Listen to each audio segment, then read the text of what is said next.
Mutton biryani वाले की सफलता। एक बार एक गांव में रफीक नाम का एक आदमी अपने पिताजी के साथ रहता था।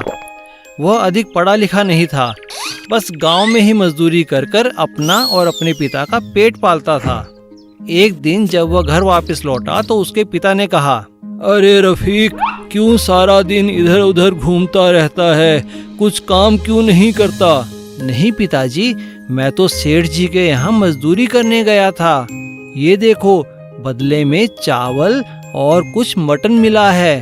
अरे मजदूरी ही करनी है तो शहर में अपने मामू के पास चला जा, वहाँ पैसे भी अधिक मिलेंगे। हाँ पिताजी, चला जाऊंगा, लेकिन पहले आपको मटन बिरयानी बनाकर खिलाता हूँ।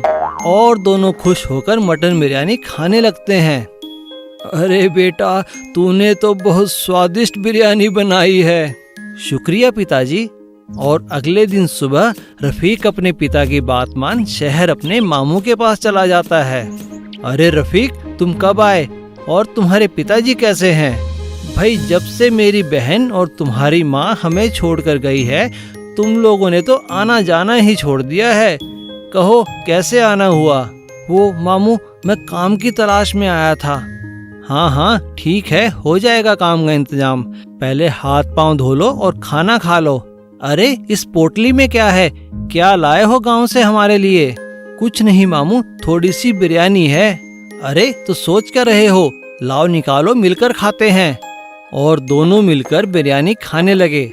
अरे रफीक, तुम तो बहुत अच्छी बिरयानी बनाते हो। जी शुक्रिया मामू।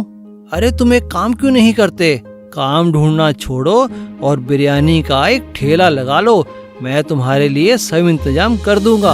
और रफीक के मामू ने शहर के चौराहे पर उसके लिए बिरयानी का एक ठेला लगवा दिया। जो भी वहां से गुजरता, बिरयानी की खुशबू उसे वहां खींच लाती। और कुछ ही दिनों में रफीक का मटन बिरयानी का काम चल पड़ा और उसके ग्राहक दिन पर दिन बढ़ने लगे। अरे भाई रफीक, तुम तो बहुत ही स्वादिष्ट मटन बिरयानी बनाते हो, मजा आ जाता है खाकर। हाँ भाई हाँ, ऐसी बिरयानी तो पूरे शहर में कोई नहीं बनाता। जी शुक्रिया। और देखते ही देखते रफीक ने खुद की एक दुकान खरीद ली और शहर में एक घर भी बना लिया।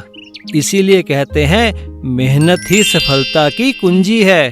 आलू के चिप्स बनाती थी। राजू रोज सुबह आलू के चिप्स लेकर स्कूटर पर जाते थे।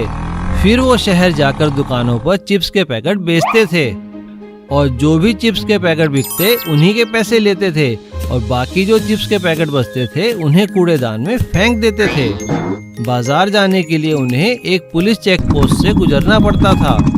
उस चेक पोस्ट का कांस्टेबल भगवान दास बहुत लालची था। वह अवैध व्यापारियों से रिश्वत लेकर उन्हें छोड़ देता था। यदि कोई खाने की चीज ले जाता तो उन्हें डरा धमकाकर उससे ले लेता था और बैठकर खाता रहता था। लेकिन वह चेक पोस्ट के चीफ कुलविंदर को इस बारे में पता नहीं चलने देता था। राजू हर रोज की तरह आलू के चिप्स पैकेट लेकर चेक पोस्ट पर जाता है। आज भी ओवरलोड है, चल फाइन निकाल। आलू चिप्स में क्या ओवरलोड, इसमें तो कोई भार भी नहीं है। तुम रोज ऐसा क्यों करते हो भाई? कितने चिप्स पैकेट चाहिए तुम्हें? चलो ठीक है, तुम बूढ़े आदमी हो इसलिए छोड़ देता हूँ। इतना बोलने के बाद भी वह 4-5 आलू चिप्स के पैकेट उड़ा लेता है। राजू और सावित्री का एक बेटा था पिंटू। पिंटू सुबह शाम दोस्तों के साथ घूमता फिरता, सिनेमा देखता, मजे करता और झूठ बोलकर पैसे भी लेता था। एक दिन राजू बहुत बीमार हो गया। बेटा, अब तुम्हें अपने दोस्तों के साथ घूमना फिरना बंद करना होगा। अब से तुम्हें ही दुकानों पर चिप्स बेचने पड़ेंगे। अगर ढंग से काम नहीं किया तो खाने को रोटी भी नहीं मिलेगी। यह सुनकर पिंटू डर गया और उसने अपनी माँ की बात मान ली। फिर दूसरे ही दिन से पिंटू काम में लग गया और शहर जाकर आलू चिप्स बेचने लगा। लगता है बचे हुए चिप्स के पैकेट के पैसे नहीं मिलते, पर माँ तो पूरा हिसाब मांगती है। बचे हुए चिप्स के पैकेट में बस स्टैंड पर बेचकर कुछ पैसे बना लेता हूँ। और पिंटू बस स्टैंड पर जाकर बस में बैठे लोगों को चिप्स के पैकेट बेच देता है और बस स्टैंड पर कमाए हुए पैसे खुद ही रख लेता है। बेटा, क्या तुझे खर्चे के लिए पैसा चाहिए? पिंटू मना कर देता है, लेकिन उसकी माँ को उस पर शक होने लगता है और हर रोज की तरह वो बाकी बचे चिप्स के पैकेट बस स्टैंड पर जाकर बस में बेचता है और उन चिप्स के पैकेट से हुई कमाई से वह अपने दोस्तों के साथ टाइम पास करता है और मजे करता है। कुछ तो गड़बड़ है। ये पैसे कहाँ से आते हैं इसके पास? अपने दोस्तों के साथ बैठा रहता है जब देखो। इस तरह 15 दिन बीत गए और पिंटू और उसके दोस्त चिप्स के पैकेट इकट्ठे करने लगे ताकि वह उन्हें एक साथ बेचकर काफी पैसे इकट्ठे कमा सकें। अरे बाप रे, इतने पैकेट इकट्ठे हो गए, अब इन्हें बेचना चाहिए। अरे टेंशन मत ले पिंटू, सुबह ही गांव से निकलकर सब बेच आएंगे। अगले दिन पिंटू और उसका दोस्त चिप्स के पैकेट लेकर उसी चेक पोस्ट से निकले। राजू के चिप्स खाए बहुत दिन हो गए। अच्छा, तो तुम उसके बेटे हो? इतना ओवरलोड, खोलो खोलो, कितने पैकेट हैं इसमें? और भगवान दास लालच में आकर 10 पैकेट चिप्स खा जाता है और उसे पेट में दर्द होने लगता है। यह देखकर पिंटू और उसका दोस्त घबरा जाते हैं। तभी चेक पोस्ट इंचार्ज कुलविंदर वहां आ जाते हैं।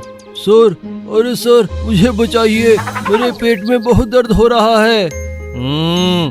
तेरे खिलाफ तो पहले ही बहुत शिकायतें हैं भगवान दास, तुझे सस्पेंड करना पड़ेगा और इन दोनों को भी फूड पॉइजनिंग के केस में अंदर करना पड़ेगा। और पिंटू और उसके दोस्त को जेल हो जाती है।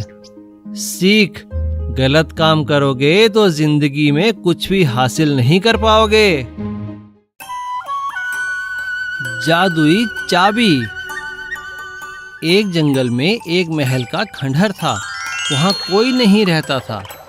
उस खंडहर के पास एक झील थी। एक बार एक राजा उस जंगल में शिकार करने के लिए आया। शिकार की तलाश करते हुए जब काफी देर हो गई तो राजा ने कुछ देर आराम करने की सोची।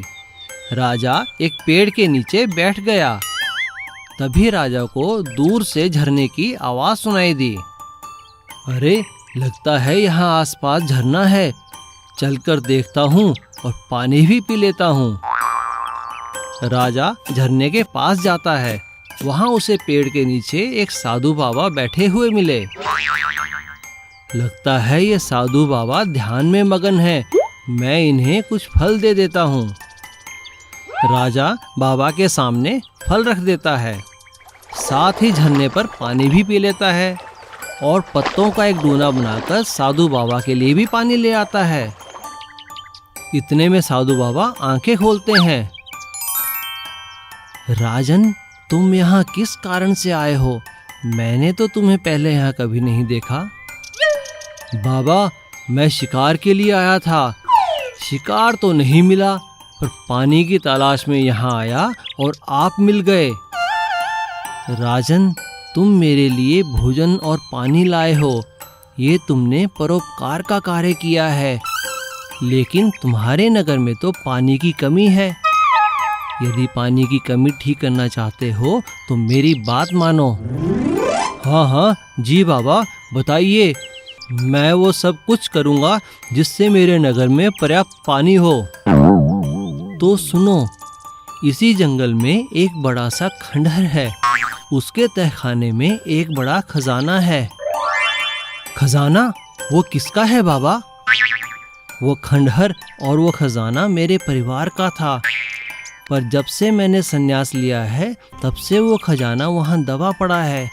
मेरा कोई वारिस नहीं है। तुम इसे निकाल लो ताकि मैं शांति से अपने गुरु के पास जा सकूं।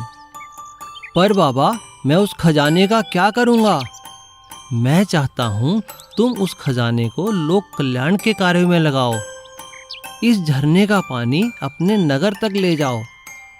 लेकिन बाबा, मैं उस खजाने तक पहुँचूंगा कैसे? उस महल के दरवाजे के दाईं ओर एक चाबी है जो सिर्फ निस्वार्थ भाव से कार्य करने वालों को ही मिलेगी और तुम्हें वो चाबी मिल जाएगी। और राजा उस खजाने की चाबी को ढूंढ लेता है और साधु के आशीर्वाद से झरने से लेकर शहर तक एक नहर निकालता है। नहर आसपास के सारे खेतों को पानी पहुंचाती है, जिससे नगर के सभी लोग खुशहाल जीवन व्यतीत करने लगते हैं और राजा अपनी पूरी प्रजा के साथ साधु बाबा का धन्यवाद करता है। Please subscribe.